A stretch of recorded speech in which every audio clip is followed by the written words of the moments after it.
So when I think about the work that I do, it's really hard for me to imagine doing anything else. You know, I just care so deeply about the fate of our communities and our world, and just have this annoyingly enduring belief that we can have a better world, and that I want to be a part of that.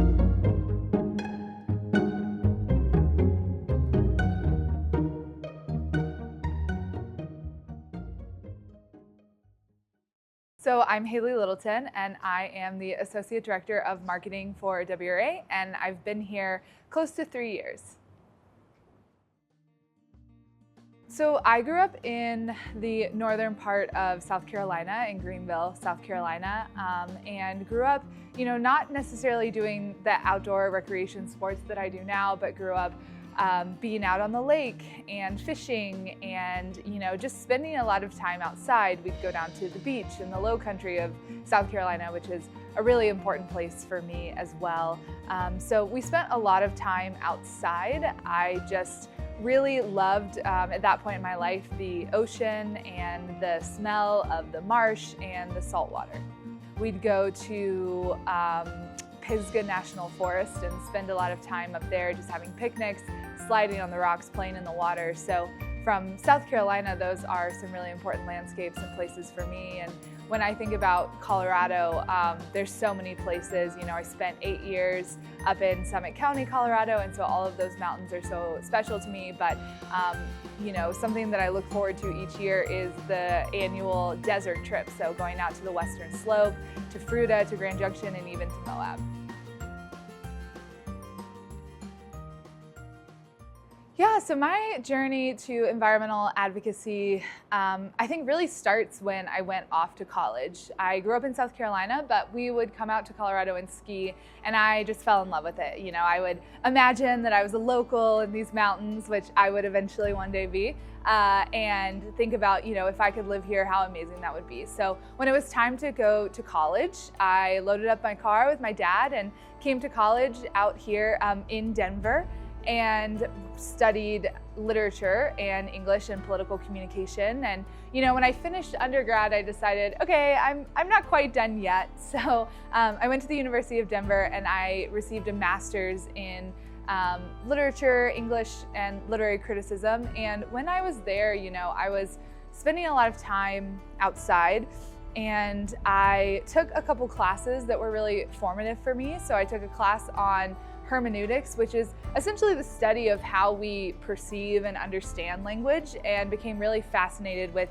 how we use our language to communicate and tell stories and interact with people.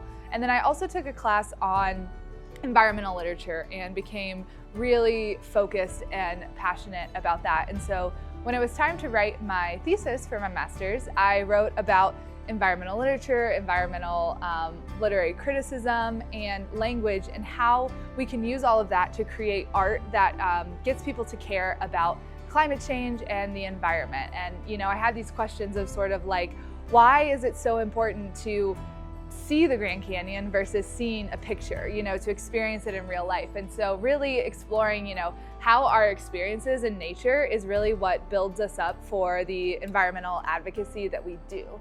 And so when I finished grad school, I then became a ski instructor, as one does, and moved up to Summit County. But I was fortunate enough to work for the town of Breckenridge as their spokesperson and communications person. And it was there that my love for the outdoors and for the environment, environmental advocacy, and for policy and government all came together. When I was at the town of Breckenridge, we did a lot of great work in sustainability, in electrifying our buses, in encouraging more recycling and composting, in really making efforts towards more sustainable tourism. And so when I was working there, I really fell in love with how policy and the environment and the outdoors can kind of all go together. I would always think about, there are so many people who would come to Breckenridge from other places and loved it, and loved the mountains there and loved skiing. And I just thought, how could we leverage that love that people have for it to also educate them about sustainability, about climate change, about protecting the environment? And so I loved my time there, and it kind of brought all of that together. And then, a couple years after that, I found WRA, Western Resource Advocates, and it really was just the perfect marriage of all my interests and my background in the editorial world, in the outdoor industry world, in policy and government with the town of Breckenridge, and in communications. And so joining WRA has really been sort of a fulfillment of all of those different types of environmental advocacy and work that I've done in the past.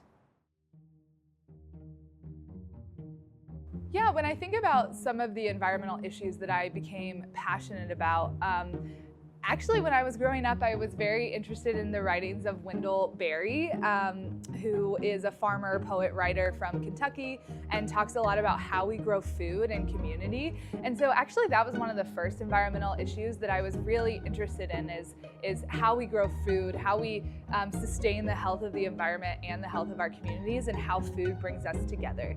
So that was something I was really interested in. But then I came out to Colorado and spent more time outdoors, and found how transformative of an experience that can be.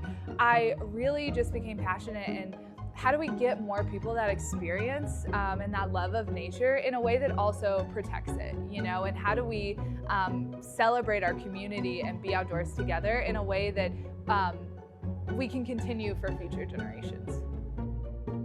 It's funny when I think about, my experiences outdoors now and what I love to do, because growing up, my family used to joke that I never went outside, I never saw the sun. I could sleep until noon, and I would just sit inside all day and read and read and read. It's been a really interesting journey, because all of that reading and love of language that I had growing up just fuels the stuff that I do now. I love the communications position and the persuasive position that I have to really try to tell stories that connect people to the environment, and to tell stories that make people care and want to take action to promote things like clean energy, to conserve water, and to protect our public lands. So I think what gives me hope about this work, and especially working for WRA, is that to see all the myriad of diverse and interesting people and experts who are here working to fight for our environment, to fight climate change, and like I said, to make the world a bit better. Seeing the broad range of people at WRA and their expertise from clean energy and how we deploy it and how we protect customers in that way, to seeing people protecting the Colorado River and how we can work with the water that we have, and seeing people, really thinking about how can we manage conservation and recreation and wildlife.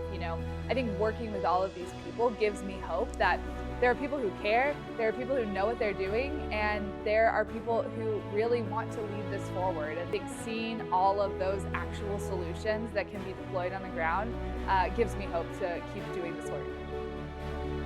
And so, for me, things may seem bleak, they may seem hard, we may look at the reality of where things are, but there's nothing to say that we can't make that even slightly better. We may not get to the highest ideological level that we may see, but there's always something we can do to make it better. There's always another piece of land we can protect. There's always a drop of water we can serve. There's always another emission that we can take out of the air. And doing all of that will reduce suffering and will make things a little bit better than they are. I show up every day to work committed to that, and I just can't imagine doing anything else with my time.